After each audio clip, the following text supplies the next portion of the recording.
My baby was born. For the baby shower, please gift us $10,000. What? Startled by Catherine's carefree tone, I couldn't help but speak out loud. It had been years since I last spoke with Catherine. After what happened. Despite that, her wanting me to celebrate is just crazy.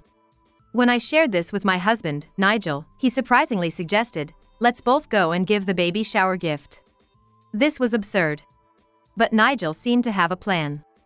So, I agreed to go with him to Catherine's house. It was a reunion with Catherine after such a long time. We greeted her with smiles. Congratulations on your baby, Catherine. Here's our gift for you. Nigel said, handing her a piece of paper with a smile. Catherine's face turned pale the moment she saw it. What is this? Catherine turned pale. We meet again, Miss Catherine Jones. Nigel said as he removed his hat and smirked. Seeing Nigel clearly, Catherine's eyes widened in shock. You are... She then started trembling pitifully. I'm Margaret Harris. Just turned 30. My husband, Nigel, is 35. And we have a 4-year-old daughter, Susan. We live together as a family of 3. Our life is ordinary and peaceful, but it wasn't always smooth sailing. This is my second marriage. My first marriage was about 5 years ago. Susan is my daughter with my ex-husband, Simon. Simon remarried too. To my sister, Catherine. Catherine is a year younger than me, 29. Given our close ages, we should have remained reasonably close even as adults. However, I haven't been in contact with Catherine for a long time. After what happened, it's understandable. People unaware of the situation often say things like, sisterly fight? Make up soon. But what Catherine did to me isn't something I can just let go of easily. What happened between us sisters? There were complex circumstances involved. As kids, Catherine and I were just like any other sisters. The change started when Catherine entered middle school. She realized she was pretty. She became interested in fashion, hairstyles, and started dieting. Her studies took a back seat. Catherine often got scolded by our parents and teachers. And my existence was a pressure for her. Not to brag, but I was good at academics. Which made her even more irritable when compared to me. I did my best to support her. I asked our parents not to be too hard on Catherine and even helped her with her studies at times. But it seems like things you're not interested in just don't stick. Her grades didn't improve, and Catherine dove deeper into beauty and fashion. She even started doing makeup and became a reader model for magazines by the time she was in high school. Catherine's social circle became quite flashy. Yet, she still looked up to me. Margaret, top of your class again? You're so smart, I really admire you. I brag about you to all my friends. She would say, always speaking kindly of me. Eventually, I got into a prestigious university. A year later, Catherine went to a beauty school. It was around that time when something happened that made me suspicious. I was at a cafe near the train station, working on an assignment, when I heard a familiar voice. It was Catherine and her friends. I remember she mentioned using this cafe sometimes. I felt awkward but decided to stay, as they couldn't see me from where they were sitting. After a while, one of Catherine's friends said, "Isn't this cafe near the university your sister goes, right? She must be really smart." What Catherine said next was unbelievable. "Oh, you mean that plain, nerdy loser?" I couldn't believe my ears.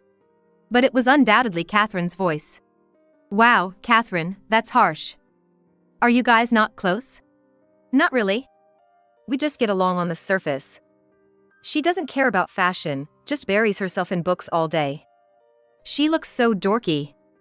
I'd hate to run into her in town. She's always studying hard, getting praised by teachers and parents, so she must be happy, even if she looks dorky. Catherine laughed. I was frozen, shocked and angry at what I had heard. After that, I returned home quite late. Catherine was acting as usual when I got home late. Welcome back, Margaret. You're late. Were you studying at the library again? You're such a hard worker. I was confused. Which one was the real Catherine? I didn't have the courage to confront her about what I heard. So, we continued on as if nothing had changed. But I couldn't shake off the feeling of unease. After graduating, I decided to move out when I got a job. reducing my contact with Catherine. Time passed, and I turned 25. I was about to marry Simon Jones, a classmate from university. We reconnected at an alumni meeting and hit it off. Simon worked for a regular company, but his family owned a lot of land in prime city locations, making them quite wealthy. However, that wasn't why I was drawn to him. It was his generous nature that attracted me. Before the wedding, I went home to introduce Simon to my family. Catherine was there, of course. She had become an esthetician, clearly very conscious about her beauty. Her makeup, style, and fashion were impeccable, just like a model. I was initially tense, but Catherine celebrated my news with the same untroubled laughter as before. My heart gradually warmed to her. Maybe back then, she was just a frustrated teenager. Time has passed, and we've all grown up. That's what I convinced myself of. Due to our closeness in age, Simon, Catherine, and I quickly became good friends. Sometimes, the three of us would even hang out together. If Catherine and I remained awkward, it would have worried Simon too. It turned out to be a good thing. After marrying Simon, I soon became pregnant. I had decided to go back to my parents' place for the birth. So, I consulted with them and started visiting a nearby hospital. It was a busy time. I had severe morning sickness and had to be hospitalized for a while. My parents visited, but I rarely saw Simon and Catherine. But I was too sick to worry about that. I had no energy to worry about what was going on around me. In hindsight, I wish I had been more observant then. If I had, I might have noticed something. And then, I went into labor. I gave birth to a healthy baby girl, Susan. But my health didn't recover quickly. So I stayed at my parents' for a bit longer. Simon, busy with work, hardly visited, leaving us to communicate mainly through emails and phone calls. Gradually, I got better and was ready to return to the home where Simon was waiting. I wondered what he would say when he saw the baby. With such thoughts, I opened the door. "Simon, I'm home." No response.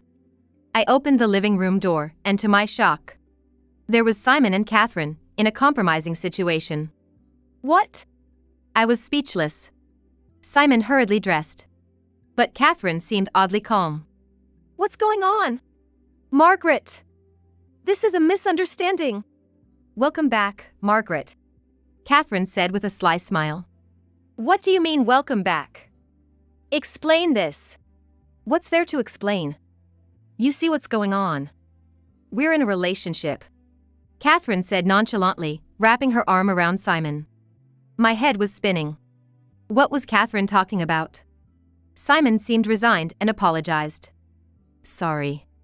I can't believe this. It's unbelievable, both of you. Susan and I are right here, and you're doing this." Confused and upset, I ran out of the house. But I had nowhere else to go. Reluctantly, I decided to take Susan back to my parents' house.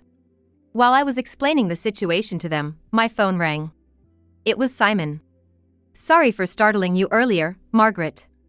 But I've fallen for Catherine. I want a divorce." "What? What are you talking about? We have Susan." "I'll pay child support." "So?" I couldn't make sense of it.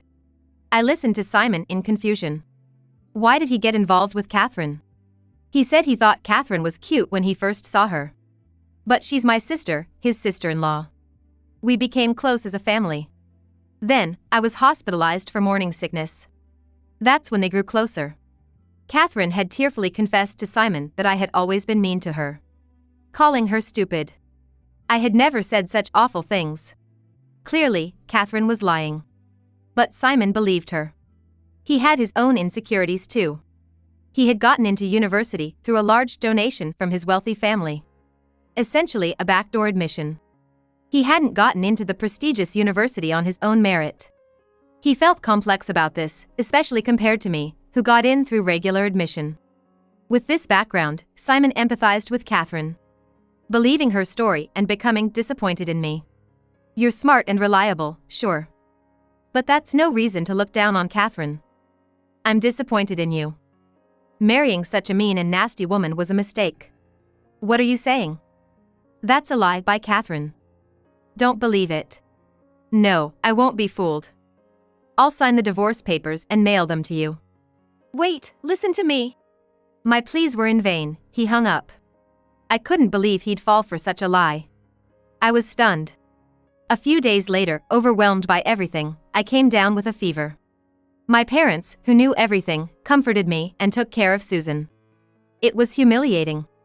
I needed to recover quickly and fix this situation.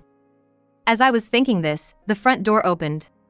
I thought it was someone else, but when I came out of my room, it was Catherine.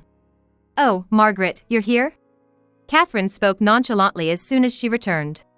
I couldn't contain my anger. "What are you saying? What do you mean, Catherine? Lying and deceiving Simon like this?" I yelled. Hearing the commotion, my parents rushed in to calm us down. But we didn't stop. "I've always hated you, Margaret," Catherine said in a lower tone than usual, speaking slowly. "I couldn't stand that you, just for being good at studies, received all the attention and love.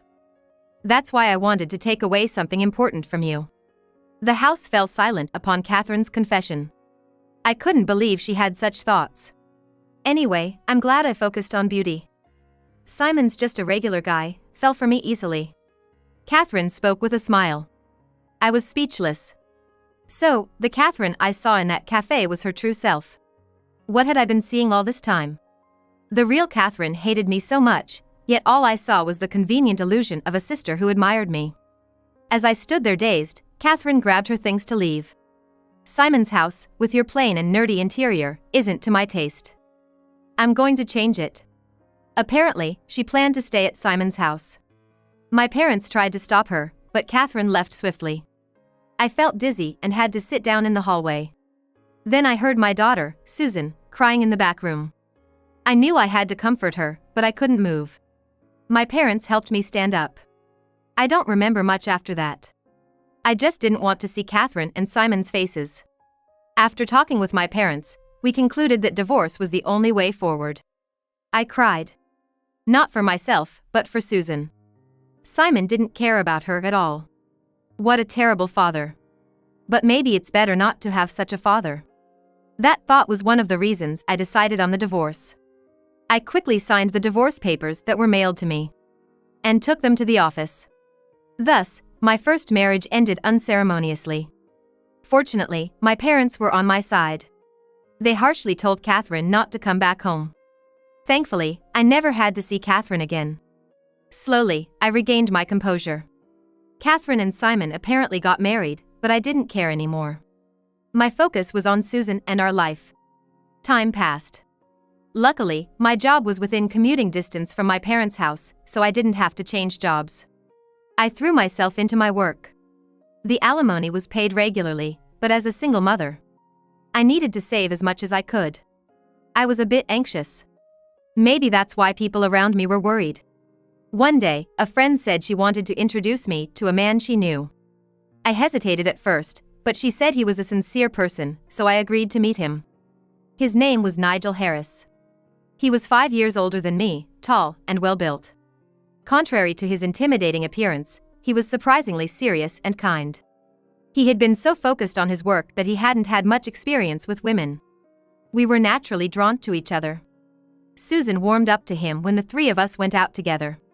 One day, Nigel said he wanted to protect Susan and me from now on. I was moved to tears by his words. We got married. And now we're living a simple but happy life as a family of 3. I thought I had no more ties with Catherine. But then one day, while relaxing at home, my phone rang. I instinctively answered it. "Hey, Margaret, how are you?" Hearing Catherine's voice on the other end, I felt a chill. I should have checked the screen before answering. Too late for regrets now. "What do you want?" I replied, trying to sound as cold as possible. I didn't want my peaceful life disturbed anymore. Then Catherine cheerfully said, "I had a baby. For the baby shower, please gift us $10,000. What? After years of no contact, this was absurd. Especially asking for $10,000. I was outraged, but Catherine kept talking, oblivious to my feelings. She continued being an esthetician and had opened her own salon about 3 years ago. She got the land and building for her shop from Simon's parents, in a prime location. She boasted about how successful it was. Just showing off. I quickly ended the call, disgusted by her self-centeredness. Unbelievable. How could she dare call me after everything? I was still fuming when Nigel came home late that night. He's been busy with work recently, but always makes sure to have dinner at home, valuing our communication as a couple. He's always said since our remarriage, "I want you to talk about everything." Over dinner, Nigel said. "What? You got a call from that sister of yours? She's running a salon now? Seems like it. She got help from my ex-husband, who was quite wealthy." What's her name now? Catherine.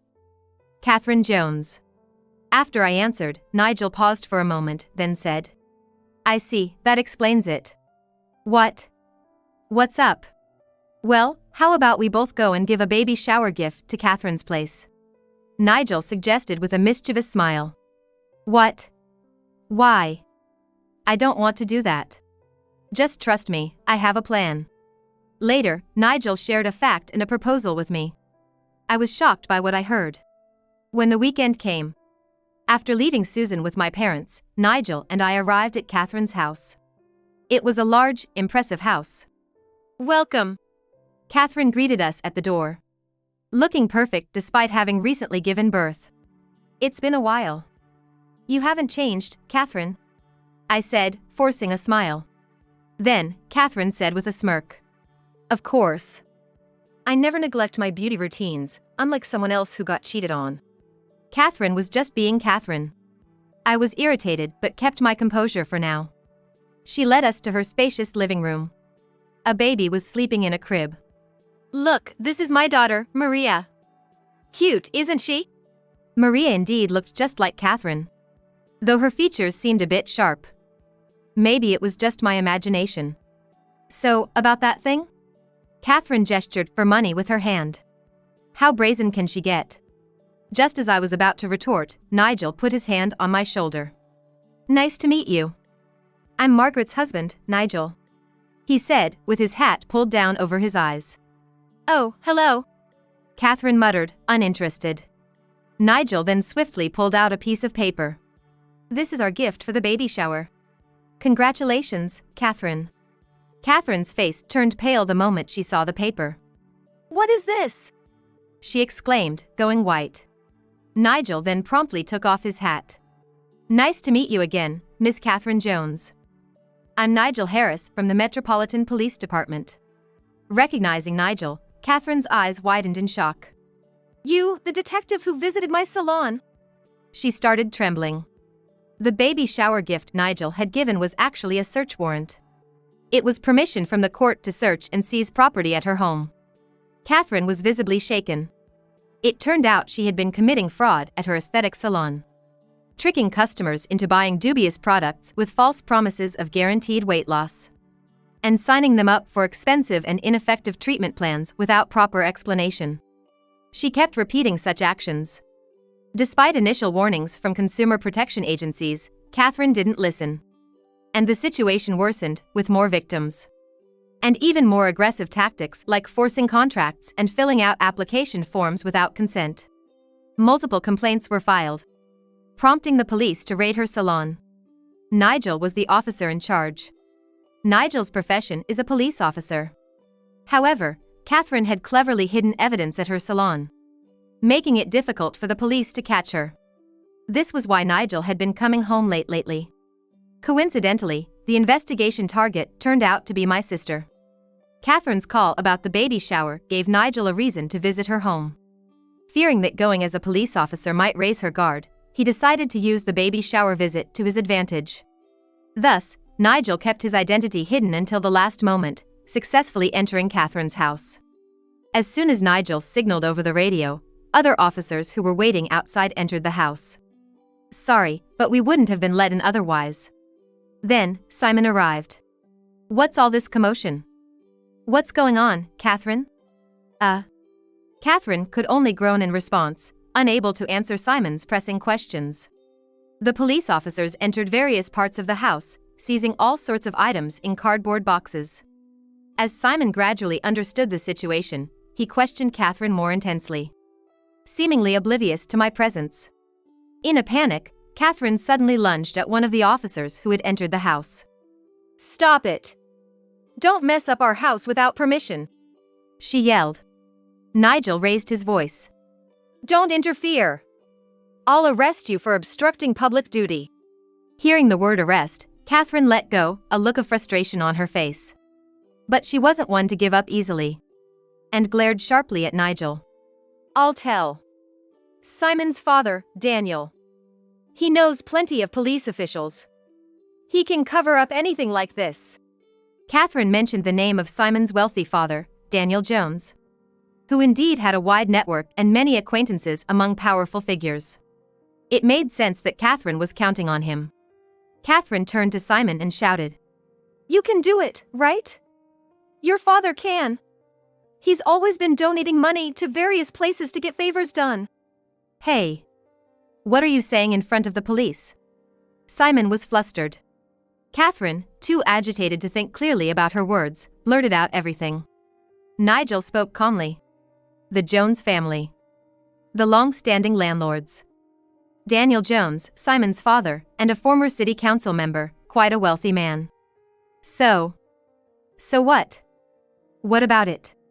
He's already been indicted for bribery in a corruption case. He's currently in custody." "What? My father?" Now it was Simon's turn to be thrown into disarray. The Jones family, despite their wealth, seemed to be mired in corruption. Simon's backdoor university admission suggested a tendency to solve everything with money. "Why is your father involved in such a thing?" "I don't know. But Catherine, you were committing fraud at your salon?" "Shut up, not now." The two began a heated argument. Amidst the chaos, I calmly addressed Catherine. "Why don't you just accept it? It's embarrassing." "What did you say?" "You lied again. For years ago, you fabricated stories about me to Simon, trampling on my heart. And now, you're deceiving your customers for your own gain.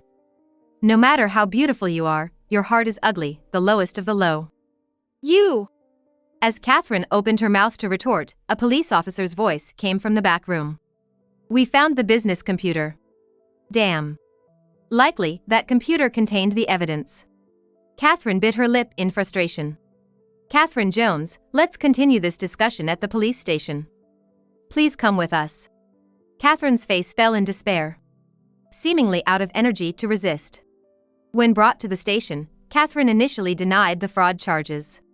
However, when the data on the computer was analyzed, evidence was found. Catherine was arrested. The charges were extensive, including fraud, coercion, and forgery of private documents.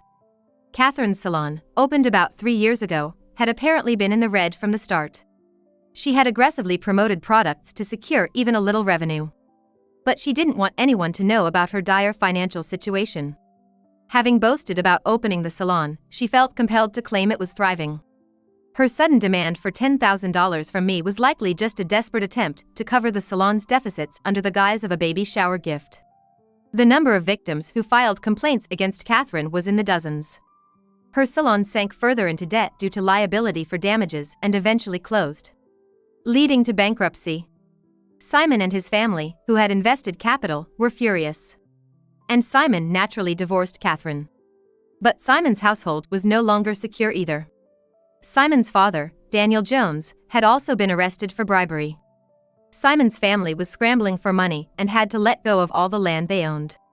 Simon originally worked at the real estate company run by his father. However, with his father's arrest, the company's control shifted to executives outside the Jones family. Simon was forced out of the company. He later found a job at a completely unrelated company through his connections. But it seems he is now struggling with demanding, low-paid work and having a hard time adjusting to the unfamiliar job. In such a state, he was obviously unable to take care of a child.